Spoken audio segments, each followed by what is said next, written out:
Could Pokrovsk really fall? The threat of encirclement for Ukrainian paratroopers and Marines. The Russians have thrown all their forces to capture one of the main strongholds of Ukrainian Donbas. An unbiased analysis. The Russians are in shock. One of the largest in Mother Russia, the Saratov oil refinery is ablaze. A loss of 5 million tons of fuel per year, which the occupiers' army will no longer receive. A fire at the occupiers' oil depot in Donetsk region. The Russian army is losing resources. Wagner PMC is preparing an invasion of Estonia. New provocations under the mercenary army's flag? How will NATO respond? The occupiers' new assault monsters, T-80 tanks. Massive cable-based anti-drone protection. Mine rollers from the electronic warfare system. Putin's officers' know-how. All this right now. Friends, Roman Svitan, military expert, is joining the broadcast of the Razborka project. Now, Roman Grigorievich, glad to see you. Thank you. I wish everyone good health. The feeling is mutual. So, our general staff has confirmed strikes. First of all, in the occupied Shakhtarsk, that's in Donetsk region, there were strikes on an oil depot. An excellent hit, as far as I understand. In addition, the Saratov oil refinery was also hit, and as I understand it, it has completely suspended its operations. In 2023, it processed almost 5 million tons per year. It refined fuel and, of course, supplied the occupiers' army as well. In addition, I'm also reading news that there were hits in Tuapos at the oil terminal and that a tanker and the port's infrastructure were also damaged. There were a total of 5 drone strikes. Let me remind our audience that in Tuapse, there are oil terminals and an oil refinery there which belongs to Rosneft, a company currently under sanctions. Roman Grigorievich, what do you think about this latest strike on the oil front? Are you satisfied? Absolutely. For several months now, at least more than half a year, we've been constantly saying that it shouldn't have been stopped back in March. Strikes on the Russian oil industry, strikes on Russia's oil and gas sector. And these are serious systematic strikes happening now literally every other day. Every 2 days we hear about these strikes on the Russian oil industry. In the end, they will lead to the collapse of the Russian economy. At this point, the Russian economy is mainly tied to the oil and gas sector, petrochemicals, and everything related to oil. At least 2/3 of external revenues come from this sector. It is the oil and gas sector that brings foreign currency into the Russian economy, either directly or indirectly through various mechanisms, through secondary and tertiary processing. We can see this very clearly. And strikes are being carried out against oil refineries, oil pumping stations, oil transshipment facilities like in Tuapse, and of course against petrochemicals as well. Several petrochemical plants and gas processing plants have already been damaged. In other words, the entire spectrum is being targeted. The tasks that can be accomplished, we have already started carrying them out.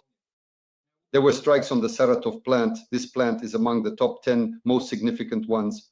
Moreover, on one hand, it's old, yes, located on the right bank of the Volga in Saratov, but on the left bank from this plant is Engels, that's the Engels airfield. Naturally, there's a warehouse there. In short, a supply of lubricants that fuel the Engels airfield. For us, it's very important to destroy this connection, that is the Saratov oil refinery and the left bank of the Volga, this Engels airfield. There have already been actual destructions, or rather strikes have been carried out several times repeatedly. But it's necessary to strike at least once a quarter because the Chinese help them restore part of the technological cycle. In other words, they need to be interrupted, but naturally the combat mission was accomplished. Well done. The security service did a great job. Recently, within the last 24 hours, there was a strike. At least there is already information that the security service has carried out an operation at the Tuapse oil terminal.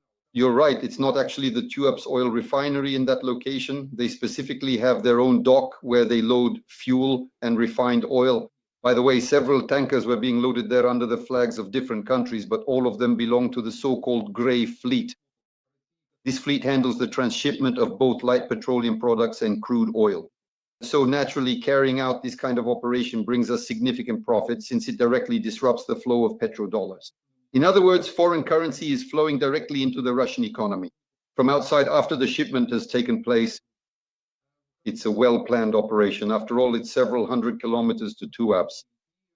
And the next step is either to finish it off there or go a bit further toward the Novorossiysk area. Novorossiysk has a similar terminal, only even bigger. The Trans-Caspian pipeline runs there with part of the oil coming from Kazakhstan and part from Russia. So it's also important for us to reach that point as well. And of course, let's not forget about the two terminals near St. Petersburg, about Ust-Luga and about Primorsk. Drones from the security service have already been there as well. I think the SBU has specifically set out to stop the transshipment of Russian oil, which naturally gives us hope for the possible collapse of the Russian economy, and through the collapse of the Russian economy, the destruction of the Russian Empire. Because without its economy, the Federation, of course, cannot exist in its current form, just like the Soviet Union couldn't back in the day. These are strikes on the deep rear, but there are also strikes on the near rear. What you're saying is true. There were several strikes in the Shakhtarsk area, and at one time in Donetsk, Makivka, where there's a significant oil depot near the Makivka Institute of Engineering and Construction. And practically all the traffic goes up to Shakhtarsk. That is Bodkhartsisk and Zugres, and of course Shakhtarsk. There are a lot of oil depots there that the Russians are now using for transferring and storing fuel. These oil products directly affect the front line, because the equipment that is now deployed on the line of contact is being refueled with diesel and gasoline from these oil depots. And as soon as we get the opportunity, these oil depots are, of course, destroyed. We have a fairly serious network of informants from our special services in the occupied territory. Partisans have been fighting this since 2014. They can gather intelligence, gather more intelligence, and adjust fire. They're there. Roman Grigorievich, let me add that there are also some beautiful shots. Now viewers will see a tugboat burning in the Caucasus port. Also, as I understand it, one that takes part in transporting or towing tankers. So everything is working, and that's good. Let me talk to you about this story, and after that we'll move on to the front. The Narva River, which separates Estonia and Russia, there was a boat spotted there by the border service of the FSB with a Wagner PMC flag. Do you think Russians will now continue perhaps in a region that directly borders Russia and NATO to carry out their provocations? And is it possible to have provocations on the river? How do you assess this? Well, of course, it's possible. What is Wagner PMC? It's a private military company. Its affiliation with the Russian army is rather ambiguous. It's kind of mediocre at best, at the very least. Everyone understands this perfectly well. And the Russians have already learned how to use little green men. We remember this well from Crimea and from Donbass. We all experienced this firsthand at our own school back in the day. Little green men without flags who were mostly GRU operatives would enter. Russian ones from the main intelligence directorate and then FSB agents joined in. Private military companies are now being used in this way, not just Wagner. Here, it could simply be, this could just be a form of informational pressure. After all, a flag doesn't necessarily mean ownership. They could raise a flag or even raise a pirate flag. Why not? It's something like that. But it's pressure on European structures, on NATO structures, on Estonia. Estonia ends up under threat since it has a rather long border with Russia. It's far from Belarus, but close to Russia. And there in Slavy and also from the Russian border, especially from the direction of Narva, it's very dangerous for Estonia. But the Estonians, they're doing a great job. Lately, they've started working on it, destroying Russian drones.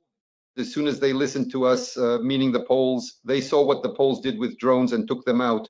Europe is still dragging its feet, at least Central Europe is, but they also need to be taken out because Russian drones, they enter also for reconnaissance purposes to determine, to basically map out, you could say, a digital image of the targets they're approaching. So the Estonians started shooting them down right away.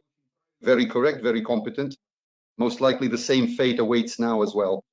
Any Russian military objects of any level that enter Estonia's economic zone, Estonian airspace, and of course, God forbid, Estonian soil. In this sense, I think the Estonians won't wait anymore. For any orders, they will act directly and respond accordingly. That's why for now, these boats are just hanging around at a distance. On the one hand, they're afraid to engage in direct fire contact, but on the other hand, they're still trying to apply pressure because in the information space, provocations of this kind are definitely piling up one after another. And this might also be the task of CIPSO, the Russian Center for Information and Psychological Special Operations, to create these waves of informational pressure on Europe when certain decisions are being made. Roman Grigorievich, once again, briefly about the front. I'm looking at some photos here, not sure if you've seen them or not. The occupiers' new assault monsters T-80 tanks with massive rope anti-drone protection, mine rollers and electronic warfare systems. Honestly, it looks like a huge porcupine. And as it moves, well, you can barely even see the tank itself. Our audience can see these photos on their screens right now. Roman Grigorievich, what do you think? These attempts by the Russians to improve the protection of their armor, could they seriously hinder us? Well, this is what's called a nest. That is, right now they're trying to use the tank as a base to assemble all sorts of protection mechanisms at different levels. To some extent, they do play their role. That is, at the very least, they can provide protection from drones. But against a serious strike, say from an anti-tank missile, they won't provide protection. They understand this perfectly well. I think that most likely at this point, their main attempt is to shield themselves from direct hits, specifically from our drones of various types. We have a sufficient number of drones. The attempt, why did it happen? Because such tanks have already been taken out. That is, they've been set on fire. And basically, there's the question, how do you get to it? We have a very good school.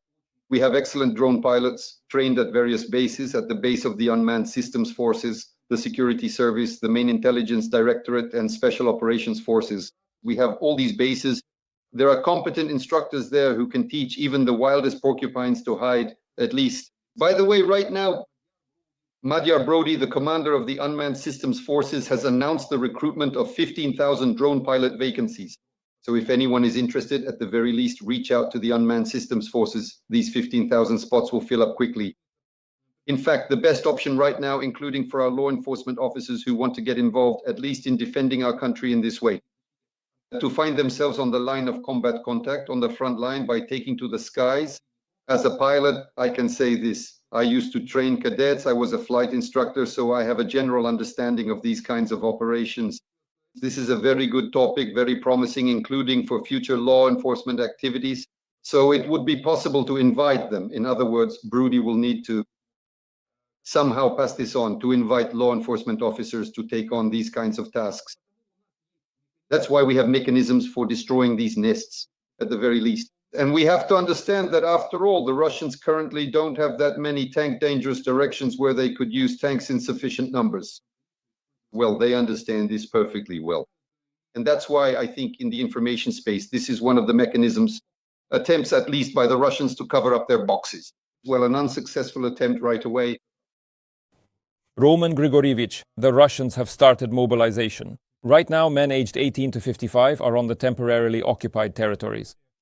Between 50,000 and 100,000 people could be conscripted. This was reported by the deputy commander of the 3rd Army Corps, whose last name is Kukarchuk. Please assess the scale of this. And why are the Russians resorting to mobilization now, as I understand it? This is another wave in the temporarily occupied territories. What is causing it? And how serious is this resource in terms of numbers? 50 to 100,000 people? Actually, it's more accurate to say that these waves have been happening since 2014, not just now. Their forced conscription is extremely harsh, by the way, very harsh. They mainly use the local population for this kind of forced mobilization, mainly for the purpose of being cannon fodder. In other words, these are expendable people who don't survive more than a few days on the front line. They understand perfectly well that these people are just expendables. Naturally, our Ukrainians who remain in the occupied territories try to avoid this kind of mobilization in various ways. Some even go so far as to hide in places where they simply can't be reached. Those military recruiters just can't get to them. The Russian ones, that happens too. Naturally, if they have the chance, they cross over to our side. In this case, it's a one-way decision, of course. No going back, no exchange. In other words, they cross over for real, because that's just how life turned out. For more than 10 years now, the Donetsk region has been under occupation, and we haven't been able to do anything to deoccupy that territory, not even tried. That's why over these more than 10 years, something has grown there, the new generation. Those guys who were 8 years old back in 2014, they're already old enough to join the ranks, and with their minds brainwashed by Russians, they'll be used for this kind of purpose. Of course, they won't really accomplish anything with this contingent, but they'll be used as cannon fodder. By the way, one of the armies currently in the Pokrovsk area was recruited in exactly this way. Along the Donetsk direction, the Crimean direction, and the Luhansk direction as well. And now they're being thrown almost to their deaths in the area of Pokrovsk and Myrnorad. From the same area around Dobropilia and also from Rudinsky. This is the direction we're talking about. So in this kind of role, no, of course, for us, it's a challenge, a real challenge. because we have to fight against our own, against fellow Ukrainians who, in this way, over more than 10 years, they become 3 times as many. Once again, let me repeat, in 2014, he was 8 years old. It's terrible, yes, because then the Russians will say, look, they're actually having a civil war, just using the Ukrainian population itself. But let's talk about something else as well. You mentioned Pokrovsk, and it's impossible to avoid this topic. The Institute for the Study of War reports that the current tactics there are leading the Russians to huge losses in personnel. Unfortunately, as you said, these are Ukrainian citizens who simply ended up under occupation mostly. And now, among others, the founder of the charitable foundation, actually VMDNG, reports that Pokrovsk is in a very serious and dangerous situation. And there are motivated paratroopers and Marines stationed there. Indeed, they may find themselves surrounded. Again, I don't want to speculate on this topic, but you give your assessment. Pokrovsk? Will this become another Avdiivka from which our soldiers will have to be rescued in an emergency at a cost including loss of life during waste? Please give your assessment. We must understand the importance of Pokrovsk. Pokrovsk and Mirnohrad are on high ground. This is the last, you could say, line of defense. High ground is what I mean. It's 200 meters above sea level. That's why holding Pokrovsk is so important. And it's precisely this ridge. If you look at the elevation map, get an elevation map and show people so they can understand the process. This is the last ridge. Beyond that, towards Pavlohrad, the elevation drops. Roughly, Pokrovsk is at 200 meters, Pavlohrad at 50. A 150-meter difference in elevation means the possibility of further so-called strategic initiative for movement, further on to Pavlohrad and then on to Dnipro. Not right now, that's for sure, but at the very least, as a strategic prospect, the Russians could gain this after the loss of Pokrovsk by us. So that's the elevation, that's one thing. Obviously, it can't be lost. It couldn't have been. The question is, what led to this? It was caused by the fact that back in the summer, we talked about this repeatedly and warned about it, including our political and military political leadership. It was a mistake to withdraw so many troops from the Eastern Front and redeploy them to fight the Kursk magnetic anomaly, which for some reason was trying to attack Kyiv, but that never actually happened. In other words, we discussed this repeatedly as well, but it was clear that the Russian force of over 100,000 troops was being deployed near Pokrovsk with the sole purpose of encircling this agglomeration. Later, when they crossed the highway to Kostiantynivka, the Pokrovsk-Kostiantynivka route, it became absolutely clear what objective this group was being deployed for. All this time, everyone was running around trying to save Kyiv from the advance of the Kursk magnetic anomaly. I'm saying this deliberately here. With the drugs, I mean, because there was just too much debate over this direction. It turned out that no one was planning to advance anywhere, and the fortifications that were dug in Kyiv during that time, into which more than 1 million hryvnias were poured, turned out to be unnecessary for anyone. They just were. But at that time, the front sagged in the Pokrovsk-Mirnohrad area, and now the situation in that direction is very difficult. The level is about the same. Avdiivka, only in Avdiivka, the tactical situation was a bit different. But the situation is about just as difficult, the same kind of pocket.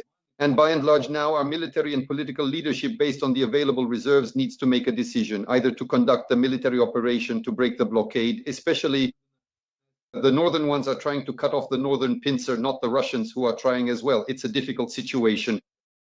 They are trying to squeeze through between Rodinsky and Mirnograd, which means they are practically exposing their flanks to the enemy.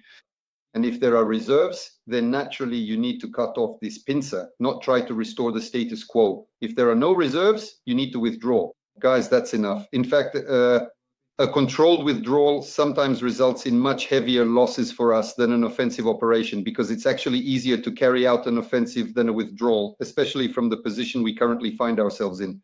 Our troops have ended up in this situation near Mirnorad.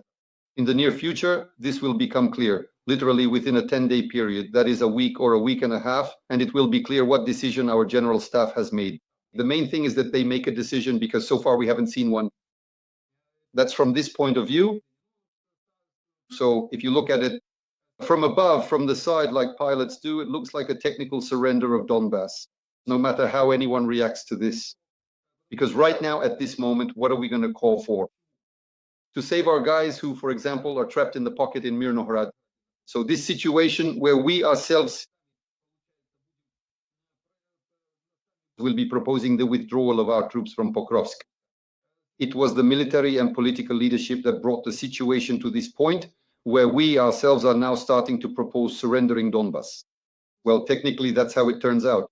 I mean, no one broadcasted the information that we quietly gave up Chasiv Yar, quietly gave up Toretsk this summer. They told us fairy tales over the summer, and of course, these fairy tales were shattered by the fact that the Russian offensive was pushing forward. As soon as it lost momentum, they took Toretsk, didn't take Chasiv Yar, and now they've reached Kostiantynivka. And of course, over the summer, they crossed the highway and surrounded Pokrovsk calmly, since nothing remains in the agglomeration. They won't stop there. They're not exhausted. On the contrary, right now is the peak of the Russian military campaign of 25. By the way, this is considered the summer military campaign. Before the frost set in and the winter campaign begins, the situation is extremely difficult.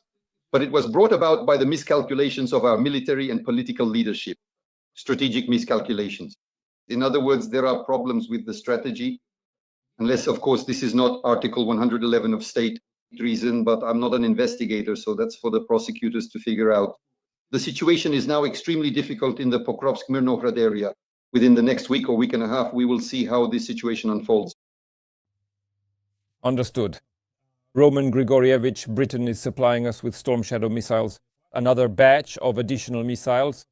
Please tell us, in your opinion, how many of them do we need, and what targets would you choose if you were asked, Roman Svitan, where should we strike? To fire them all off. So, for example, if in one wave, let's say, well, let's assume from about 3 to 4 to 10 to 12 missiles, that's what it is. A couple of planes take off, a flight of planes with 2 missiles each, or maybe 2 flights of planes can drop them, or more could take off to launch them. So they need to be supplied in such batches. They delivered a batch. About 10 missiles were fired off, then they delivered another batch to be fired. That's roughly how it should be done because, well, the Russians have pretty serious intelligence capabilities and they're quite effective with a sufficient number of informants. It's just these batches for us. The Russians haven't thinned out their kinzhals. So basically, I think that's why they simply won't be giving us large batches, because you can't do it that way in this context. But a small batch of about 10 missiles at a time, that's definitely possible. Where should we strike at the moment, including with Storm Shadow as well? First, it's definitely the oil industry. That is the range right now, after all. At the moment, these missiles allow us to take out some Russian oil complexes, which could include oil refineries. In the Rostov area, they could reach there, and with Storm Shadow, if you get close and launch, it's possible. This concerns the 5 regions that border Ukraine. Mainly, it's just these 5 regions: Kursk, Bryansk, Belgorod, Voronezh, and Rostov. That's where these missiles need to be used. Plus, besides the oil industry, of course, there are military targets that could and should be struck. Military targets that are currently supplying the Eastern Front, that is the directions of Belgorod, Voronezh, and Rostov. Those are definitely the directions to target. And now Storm Shadow can already be used against Russian energy infrastructure. But when it comes to energy infrastructure, the optimal direction is towards Moscow. That is the direction of the technological corridors that supply Moscow from the southeast. So that's 3 regions. These are Belgorod, Kursk, and Bryansk regions. It's these 3 regions where energy facilities should be targeted. These are substations with a capacity of around 4 megawatts or power lines of 500 kilowatts and above, 500 to 750 kilowatts. These power lines need to be taken down. Additionally, there are several metallurgical plants in this direction. They also need to be shut down because right now they are supplying the Russian economy. Plus, the metal is used to build Russian military equipment. And we can reach them. There are several metallurgical plants along this route. They can be reached with truncheon. Thank you so much. Roman Svitan was on the air of the Razborka project. Roman Grigorievich, take care of yourself. See you next time. Thank you. Goodbye. Every voice matters. Join our community, support independent journalism and help us bring you the truth from Ukraine. Become a member of Ukraine Today. Join us now.